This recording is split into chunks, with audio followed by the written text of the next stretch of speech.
નમસ્કાર ગુજરાત। આજના મુખ્ય સમાચારની અંદર મોદી સરકારની મોટી ભેટ, દેવા માફી અંગેની જાહેરાત, ખેડૂતોને ઘર બેઠા 42,000 રૂપિયાની સહાય, કેન્દ્ર સરકારનો મોટો નિર્ણય, 2000નો હપ્તો જાહેર, પીએમ મોદી આવશે ગુજરાત પ્રવાસે, 5,000 રૂપિયાની મફત સહાય, પાક વીમાને લઈને મહત્વના સમાચાર સામે આવ્યા છે। કર્મચારીઓ માટે પણ આવ્યા છે મોટા સમાચાર। ખેડૂતોને દર મહિને 3,000 રૂપિયાની સહાય, ભારત ચોખા, પાન કાર્ડ, આધાર કાર્ડ, રેશન કાર્ડ, સોનું, ચાંદી અને જનધન ખાતા ધારકો આપે ધ્યાન। અને આજના સૌથી મોટા ખેડૂત સમાચાર। મિત્રો, દરેક સમાચાર, દરેક માહિતી જણાવું એ પહેલા ગુજરાતના જે પણ મિત્રો ચેનલ પર જો નવા આવ્યા છે મિત્રોને ખાસ વિનંતી છે કે ચેનલને સબસ્ક્રાઇબ કરવાનું ભૂલતા નહીં, સાથે આજનો આ વિડીયો છે તેને અંત સુધી જોતા રહેજો। તો મિત્રો, અત્યારના તાજા સમાચારની અંદર વાત કરીએ તો મોદી સરકારની મોટી ભેટ। સરકાર ખેડૂતોને મોટી ભેટ આપવાની તૈયારી કરી રહી છે। મોદી સરકાર પ્રધાનમંત્રી ફસલ વીમા યોજના હેઠળ ખેડૂતોને પાક માટે આપવામાં આવતા વીમા કવચને વ્યાપ વધારવાની જાહેરાત કરી રહ્યા છે। મોદી સરકાર આગામી દિવસોમાં ખેડૂતોને આ યોજના હેઠળ તળાવ, ટ્રેક્ટર અને પશુઓ વગેરે માટે વીમા કવચનો લાભ મળી શકે છે, તે માટે આવી તૈયારીઓ ચાલી રહેલી છે। મોદી સરકાર આ માટે 30,000 કરોડ રૂપિયાની જોગવાઈ પણ જાહેર કરી છે। મિત્રો, આગળના સમાચારની અંદર વાત કરીએ તો ખેડૂતોને દર મહિને 3,000 રૂપિયા આપશે સરકાર। સરકારે ખેડૂતોને વૃદ્ધાવસ્થામાં જીવવા માટે વાર્ષિક 36,000 રૂપિયા આપવા માટે પીએમ કિસાન માનધન યોજના ચલાવી રહી છે કેન્દ્ર સરકાર। કેન્દ્રીય કૃષિ મંત્રીએ સંસદમાં જણાવ્યું હતું કે આ યોજનામાં જોડાનાર ખેડૂતોની સંખ્યા 23.38 લાખને પણ વધી ગઈ છે। જ્યારે આ ખેડૂતો 60 વર્ષની ઉંમર થશે ત્યારે સરકાર પેન્શન માટે તેમના ખાતામાં દર મહિને 3,000 રૂપિયા જમા કરશે। મિત્રો, આગળના સમાચારની અંદર વાત કરીએ તો દેવા માફી અંગે મોટા સમાચાર। તો મિત્રો, વાત કરીએ કે તમામ ખેડૂતો માટે સારા સમાચાર અને ખૂબ જ અગત્યના સમાચાર સામે આવ્યા છે।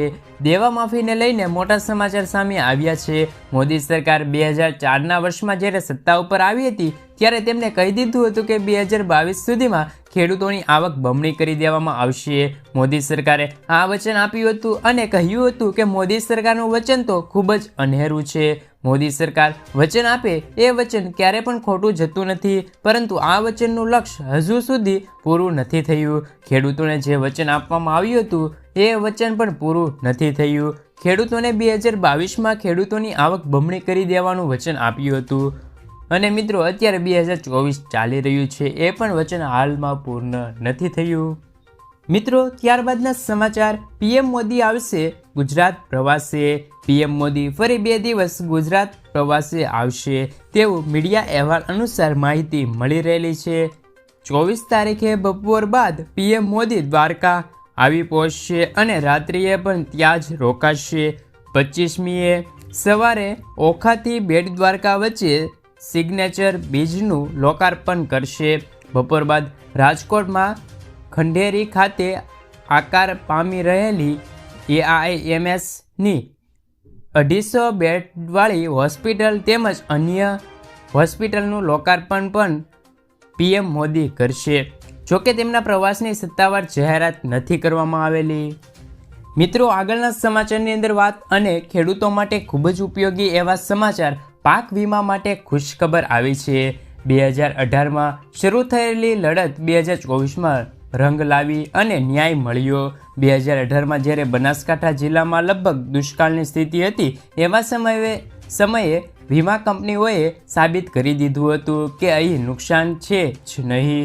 66 ખેડૂત મંડળીઓ વીમા કંપનીઓ સામે ગ્રાહક સુરક્ષા કોડ ગઈ હતી। ગ્રાહક સુરક્ષા કોડનો ચુકાદો 6 વર્ષે આવ્યો અને તાજેતરમાં કોર્ટ તમામ ખેડૂતોને 9% વ્યાજદરે વળતર ચૂકવવાનો પણ આદેશ આપ્યો છે। 8,762 જેટલા ખેડૂતોએ 11 કરોડનું વળતર 60 દિવસમાં ચૂકવવાનો આદેશ પણ સરકારે જાહેર કરી દીધેલો છે। મિત્રો, ત્યારબાદના સમાચાર, 2000નો હપ્તો જાહેર। ભારત સરકાર દેશના ગરીબ ખેડૂતોને આર્થિક સહાય પૂરી પાડવા માટે પ્રધાનમંત્રી કિસાન સન્માન નિધિ નામની એક અદ્ભુત યોજના ચલાવી રહી છે સરકાર। આ યોજના હેઠળ મિત્રો દર વર્ષે ખેડૂતોના ખાતામાં 6,000 રૂપિયાની આર્થિક સહાય આપવામાં આવે છે। મિત્રો, આ 6,000 રૂપિયાની નાણાકીય સહાય દર વર્ષે 3 હપ્તામાં આપવામાં આવે છે। દરેક હપ્તા દર 4 મહિનાના અંતરે ખેડૂતોના ખાતામાં મોકલવામાં આવે છે.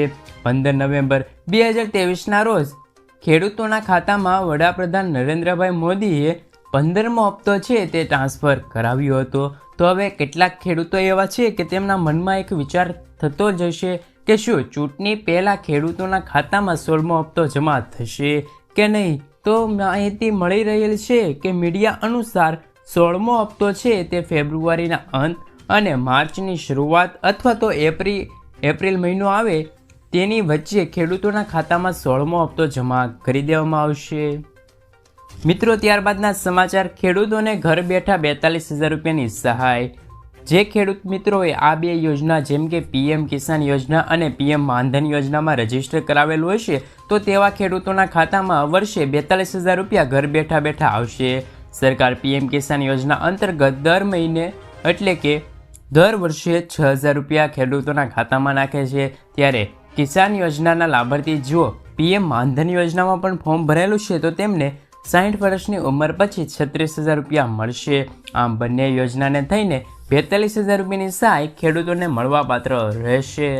મિત્રો, ત્યારબાદના સમાચાર. સસ્તા ભાવે મળશે ભારત ચોખા. કેન્દ્ર સરકાર દ્વારા સબસિડીવાળું ભારત ચોખાનું વેચાણ શરૂ કરી દેવામાં આવ્યું છે.